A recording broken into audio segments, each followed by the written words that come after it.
హైదరాబాద్లో tulip logistics సంస్థను ప్రారంభించారు ఎంపీ కవిత. దేశవ్యాప్తంగా రవాణా వ్యవస్థను ఒక్కతాటిపైకి తీసుకువచ్చేందుకు సంస్థ ప్రయత్నించాలన్నారు.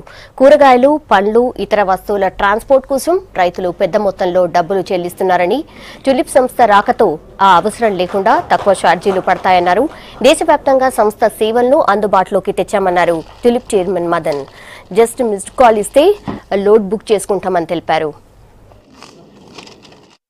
ఇవాళ నంబర్ 1 రాష్ట్రంగా డిజిటల్ ట్రాన్సాక్షన్లో ఉన్నటువంటి సందర్భంలో ఇంకా ఒక కొత్త అప్లికేషన్, ఒక కొత్త సాఫ్ట్వేర్ కంపెనీ మన హైదరాబాద్ నుంచి లాంచ్ అవ్వడంతో పాటే బిజినెస్ పరంగానే కాకుండా చాలామంది లారీ డ్రైవర్ల, ఓనర్ల జీవితాల్లో మార్పును తీసుకొచ్చే విధంగా ఒక ప్రయత్నం చేయడం అన్నది నిజంగా చాలా సంతోషించదగ్గ పరిణామం.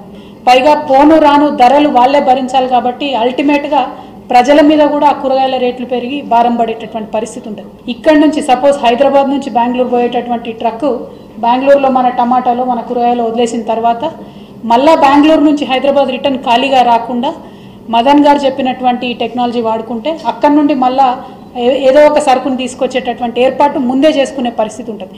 దానివల్ల ప్రజలకు లాభం జరుగుతుంది, రైతులకు లాభం జరుగుతుంది, వ్యాపారస్తులకు లాభం జరుగుతుంది, పర్యావరణానికి కూడా లాభం జరిగేటటువంటి ఆస్కారం ఉంటుంది. సో ఈ ప్రాసెస్లో మేము బిగ్ కంపెనీస్తో సైన్అప్ చేసి కాంట్రాక్ట్స్, సో ఆ లోడ్స్ ఉన్నప్పుడు ఆ సరౌండింగ్లో ఆ చుట్టుపక్కల ఎవరు డ్రైవర్ ఉన్నారో వాళ్ళకి అసైన్ చేస్తాం.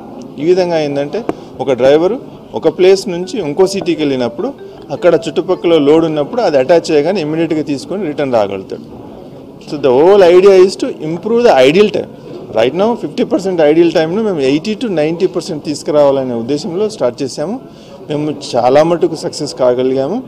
ఈ ప్రాసెస్లోనే ఆల్ ఇండియా వెళ్తే ఎలా ఉంటుందనే ఉద్దేశంలో ఈ రోజు నుంచి మేము ఆల్ ఇండియా సర్వీస్ లాంచ్ చేస్తున్నాము. దాంతోపాటు mobile application all over India in